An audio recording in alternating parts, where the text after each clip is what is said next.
पहला प्रश्न देखिए, दक्षिणी पूर्वी राजस्थान क्षेत्र में स्थानांतरित कृषि निम्न में से किस नाम से जानी जाती है? तो ये आपको मैंने बार बार बता दिया, जिसको कहते हैं झूमिंग कृषि। अपने भारत के अंदर जो उत्तरी पूर्वी अपना भारत है उसमें हम झूमिंग कृषि को क्या कहते हैं?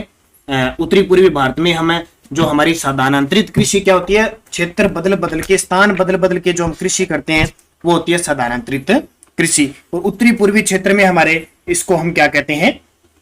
झूमिंग कृषि कहते हैं। और राजस्थान के अंदर हम इसको क्या कहते हैं? वालरा के नाम से जाना जाता है।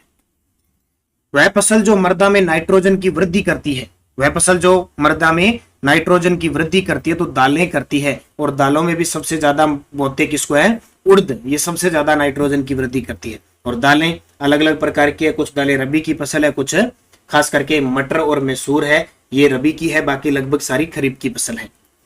कृषि अनुसंधान केंद्र मंडोर कौन से कृषि जलवायु प्रदेश में आता है? कृषि अनुसंधान केंद्र मंडोर कौन से कृषि जलवायु प्रदेश में आता है? तो शुष्क पश्चिमी मैदानी।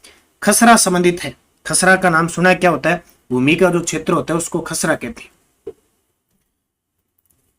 चेपा एक बीमारी है। चेपा एक बीमारी है रबी फसलों की। ये प्रश्न अभी ताजा पिछले 2-3 सालों में एग्जाम में आए हुए हैं, वो दे रहा हूं मैं सारे के सारे साथ। चेपा एक है रबी फसलों की बीमारी है।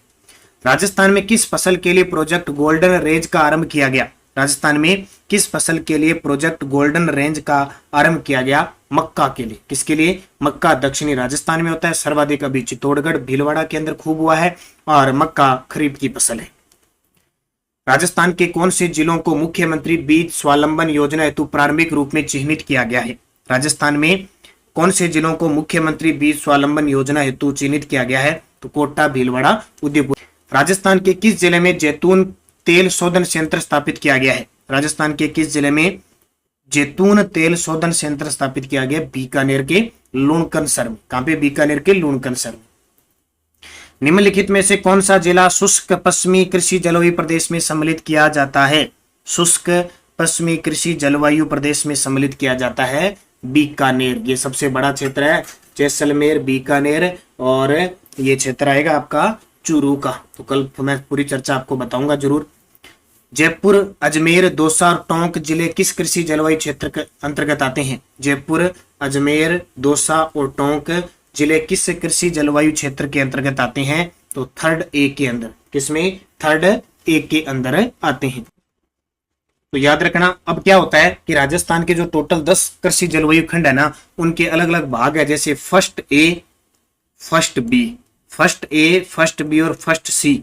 ए बी सी 3 तो फर्स्ट है, फिर सेकंड, ठीक है, सेकंड ए और सेकंड बी, 2 भाग ये हैं। फिर थर्ड का भाग 1 भी है और थर्ड का भाग बी भी है। इसके अलावा फोर्थ का भाग 1 है, फोर्थ का भाग ए है और फोर्थ का भाग बी है, और एक 5 है। इतने भाग हैं, इसमें अलग अलग आते हैं। जैसे जयपुर हो गया, अजमेर हो गया, दौसा, टोंक जिले, ये किस जलवायु कृषि जलवायु क्षेत्र के अंतर्गत आते हैं? तो इसका उत्तर क्या बता दिया? तो इसका उत्तर हो गया थर्ड ए के अंदर। किसमें? Third A. अब देख लो थर्ड ए, ये नाम पहले तो यही पता हो जाना चाहिए कि थर्ड ए ये है कितने। कई बार तो इतना पूछ लेता है कि कौन सा है कौन सा नहीं है। तो ये वैसे अर्ध शुष्क पूर्वी मैदानी के अंदर आते हैं। तो राजस्थान में कृषि उपज मंडी अधिनियम कब पारित किया गया? राजस्थान में कृषि उपज मंडी अधिनियम कब पारित किया गया? 1961 के अंदर पारित किया गया। अगला देखिए, कौन सा समूह राजस्थान में खरीफ की फसलों से संबंधित है? अभी ताजा ये सारे 2022 के प्रश्न है लगभग। कौन सा समूह राजस्थान में खरीफ की फसलों से संबंधित है? देखो, खरीफ की फसल चना होता है, गलत हो गया। चना पहले में, मक्का है, बाजरा है, सरसों रबी की फसल है। एक एक काटते जो। फिर देखो, मक्का है बिल्कुल, बाजरा भी खरीफ की फसल है, ज्वार भी खरीफ की फसल है, अरहर ये भी खरीफ की फसल है। सही हो गया। अब यहाँ सरसों ये भी गलत हो गया, थोड़ा ये भी चेक कर लिया करो ऐसे। राजस्थान में मावठ द्वारा होने वाली वर्षा किस फसल के लिए वरदान मानी जाती है? मावठ होती है ना, मावठ, गोल्डन ड्रॉप कहते हैं। भूमध्य सागरीय पश्चिमी विक्षोभों से चक्रवाती वर्षा होती है, उस गेहूं को क्या लाभदायक होती है, क्योंकि रबी की फसल होगी ना उसको लाभदायक हुई सारी। तो उस समय देखो, मक्का तो होता नहीं, ना चावल था, ना बाजरा, गेहूं होती है। पिंक बोलवर्ग हाल ही में खबरों में था, निम्न में से किस फसल के लिए हानिकारक है? पिंक बोलवर्ग हाल ही में खबरों में था, ये निम्न में से किस फसल के लिए हानिकारक है? कपास के लिए। ठीक है, राज्य की पहली ऑर्गेनिक मंडी किस जिले में खोली जाएगी? राज्य की पहली ऑर्गेनिक मंडी किस जिले में खोली जाएगी? तो भीलवाड़ा में, डूंगरपुर के अंदर खोली जाएगी। राजस्थान का पहला जैविक गांव भी कौन सा? डूंगरपुर। एशिया का पहला ऑलिव ग्रीन टी संयंत्र कहां स्थापित किया गया है? एशिया का पहला ऑलिव ग्रीन टी संयंत्र कहां स्थापित किया गया है? बस्सी जयपुर के अंदर। राजस्थान में राष्ट्रीय खाद्य सुरक्षा मिशन में किन फसलों को सम्मिलित किया गया है? राजस्थान में राष्ट्रीय खाद्य सुरक्षा मिशन में किन फसलों को सम्मिलित किया गया है? तो गेहूं, दालों, मोटे अनाज और व्यापारिक फसलों को शामिल किया गया है। निम्न में से कौन सी तिलहन की फसल राजस्थान में खरीफ के मौसम में उत्पादित की जाती है? निम्न में से कौन सी तिलहन की फसल है जो राजस्थान में खरीफ के मौसम में उत्पादित की जाती है? अब तिलहन की फसल है और खरीफ की फसल है। देखो, मूंगफली तिलहन की फसल है, बिल्कुल है भी खरीफ की फसल। अब इधर रेतीले क्षेत्रों में मूंगफली खूब है। सोयाबीन ये रबी की फसल है, और ये देखो तिल ये भी खरीफ की फसल है। सरसों ये नहीं है, तो ये पूछा खरीफ के मौसम में उत्पादित नहीं की जाती। अच्छा सॉरी, तो खरीफ के मौसम में सरसों नहीं होती, तो मूंगफली भी होती है, सोयाबीन भी होती है, तिल, तीनों ही तेलीय है और तीनों ही खरीफ की फसल है। सरसों रबी की फसल है। राजस्थान की जनसंख्या का कितना प्रतिशत अपनी आजीविका के लिए कृषि और सहायक गतिविधियों पर निर्भर रहता है? राजस्थान की टोटल जनसंख्या का लगभग 62%। राजस्थान के निम्न कृषि तथ्यों पर विचार करके गलत तथ्य को पहचान करना है। गलत तथ्य को पहचान करना है। देखो, कपास का सर्वाधिक उत्पादन गंगानगर हनुमानगढ़ में होता है, बिल्कुल। बाजरे के उत्पादन में राजस्थान का देश में प्रथम स्थान है, बिल्कुल। परंपरागत रूप से राज्य में गेहूं खरीफ की फसल है, ये गलत। राज्य की कृषि मानसून पर निर्भर है, ये भी सही है, सी नंबर। खस विशेषकर उत्पादित होती है। खस पूछे क्या एक घास है, कैसी सुगंधित घास है? ये 3 जिले प्रसिद्ध है, टोंक, सवाईमाधोपुर, भरतपुर। फिक्स याद रखना, टोंक, सवाईमाधोपुर, भरतपुर। ऑप्शन में देखो भरतपुर है। राजस्थान की मोठा पादप प्रजाति किस वास का वर्ग? अब ये अपवाद स्वरूप कोई क्वेश्चन आ गया, बहुत कम प्रश्न ऐसे मिलते हैं, छोड़ने वाले प्रश्न होते हैं। राजस्थान की मोठा पादप प्रजाति किस वास का वर्ग है? तो जलवास का। ठीक है, जलवास, जल के अंदर वास करने वाली प्रजाति है। अफीम की खेती राजस्थान के किन जिलों में की जाती है? अफीम की खेती को काला सोना भी कहते हैं, और राजस्थान के किन जिलों में की जाती है? चित्तौड़गढ़, झालावाड़। अर्ध शुष्क पूर्वी मैदानी कृषि जलवायु उपखंड में सम्मिलित है। अब सीधे कृषि जलवायु खंड पढ़ते रहना, साथ में आपको पता लग जाएगा कितने सही हो रहे हैं कितने गलत। अर्ध शुष्क पूर्वी मैदानी कृषि जलवायु खंड में अलवर, भरतपुर, ये है क्या ऑप्शन? जयपुर, अजमेर, टोंक, दौसा शामिल है।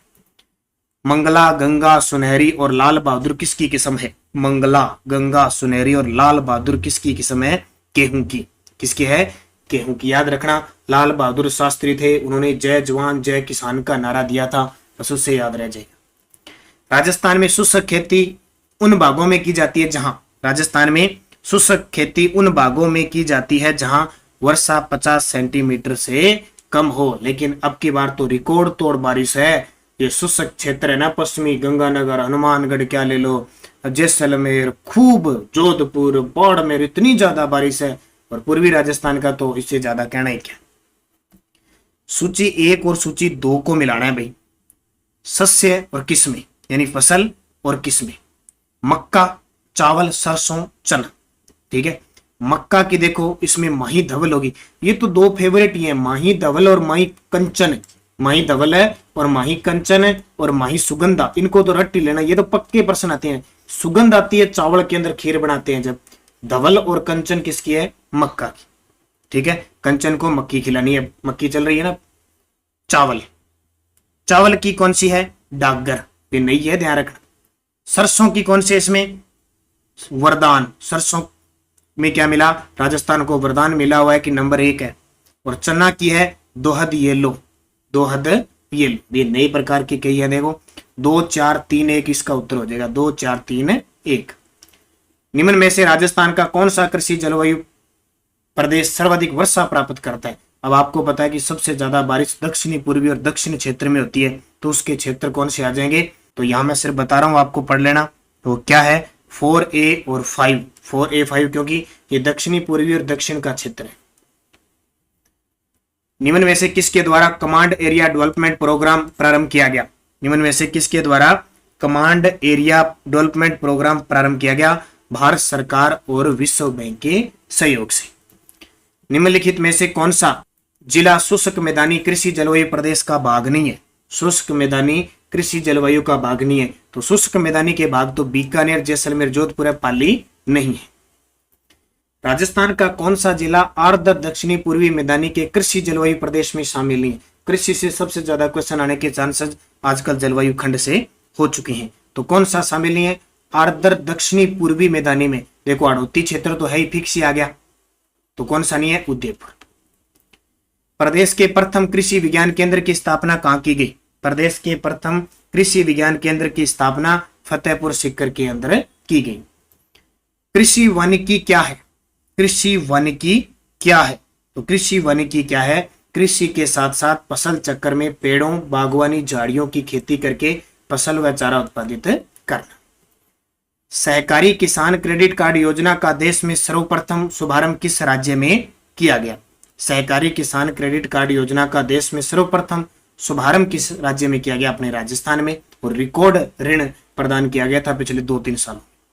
माल्टा किस से बनता है? सॉरी माल्टा नहीं, माल्ट। माल्टा तो सबसे ज्यादा गंगानगर में होता है, रसीले फल होते हैं, लेकिन माल्ट किस से बनता है? जौ से बनता है। राज्य में तिलहन का उत्पादन सर्वाधिक किस जिले में होता है? राज्य में तिलहन का उत्पादन सर्वाधिक अलवर क्षेत्र में होता है, क्योंकि सरसों और राई खूब होती है। उनालू की फसल सामान्यतः बोई जाती है। पहले तो आपको ये शब्द पढ़ा आपने, उनालू की फसल सामान्यतः, उनालू होता है रबी की फसल, सियालू होता है खरीफ की फसल। उनालू जिसको हम कहते हैं ना हाड़ी, हाड़ी रबी की फसल, और खरीफ की फसल को सावणी कहते हैं। तो उनालू की फसल अक्टूबर-नवंबर में बोई जाती है और मार्च-अप्रैल में काटी जाती है। सियालू व उनालू है, सियालू व उनालू क्या है? क्रमशः खरीफ व रबी की फसल है। काजरी शोध संस्थान कहाँ है? काजरी शोध संस्थान जोधपुर में है। स्थापना इसकी 1959 को हुई थी। इसके 5 उप क्षेत्र हैं, जैसे एक तो आपका जोधपुर है, जैसलमेर, बीकानेर, पाली, भुज और लद्दाख। ठीक है, इनको याद रखना। डिलाइट ऑफ दी बीटिक कहा जाता है? डिलाइट ऑफ दी एबिटिक किसको कहते हैं? मशरूम को कहते हैं। अगला प्रश्न देखिए, सर्वाधिक अनाज उत्पन्न करने वाला जिला कौन सा? सबसे ज्यादा जो अनाज उत्पादित किया जाता है वो गंगानगर में किया जाता है, लेकिन खाद्यान्न उत्पादन करने वाला अलवर हो गया। राजस्थान का नागपुर किसको कहते हैं? तो राजस्थान का नागपुर झालावाड़ को कहते हैं। संतरों के लिए प्रसिद्ध है। बल बीविल कीड़े का संबंध किससे है? तो कपास की फसल को नुकसान पहुंचाता है, जिसको हम कहते हैं शॉर्टकट में, जो आम भाषा में जो लोग कहते हैं इसको बिली बग कहते हैं। क्या कहते हैं? बिली बग। वो वही है, ये बल बीविल कीड़े का संबंध है कपास से। भूरी क्रांति का संबंध किससे? ये क्रांतियां आप अच्छे तरीके से याद रखना, क्रांतियां। तो इसका सही उत्तर क्या हो जाएगा? खाद्यान्न प्रसंस्करण से संबंधित है। कौन सी क्रांति? भूरी क्रांति। ठीक है, अब कुछ क्रांतियां हैं आपको याद रखनी है, मुख्य मुख्य जितनी भी क्रांतियां हैं, क्योंकि पेपर में चाहे को कहीं का भी पेपर दे लो, आपको क्रांतियों से क्वेश्चन पूछा जाएगा। जैसे एक क्रांति है गुलाबी क्रांति। ठीक है, गुलाबी क्रांति का संबंध है झींगा मछली से। झींगा मछली का उत्पादन है गुलाबी क्रांति से, उसका संबंध होता है। एक आती है रजत क्रांति। रजत क्रांति का संबंध होता है अंडा उत्पादन से। किससे? अंडा उत्पादन से होता है। भूरी क्रांति या आगे खाद्यान्न प्रसंस्करण। इसके अलावा होती है बादामी क्रांति, ये होती है मसाला उत्पादन के लिए। कौन सी है? बादामी क्रांति। पीली क्रांति किससे है? तिलहन से। ये पॉइंट है, इंपॉर्टेंट कृषि का टॉपिक है। इसके अलावा नीली क्रांति मत्स्य पालन से है। लाल क्रांति मांस व टमाटर से है। गोल क्रांति, गोल क्या होता है? आलू होता है, उसकी क्रांति से है। प्रोटीन क्रांति दलहन से संबंधित है। इसके अलावा और सुनहरी क्रांति फल सब्जी बागवानी से संबंधित है। अमृत क्रांति नदी जोड़ो परियोजना से संबंधित है। एनएच क्रांति स्वर्णिम चतुर्भुज योजना से संबंधित।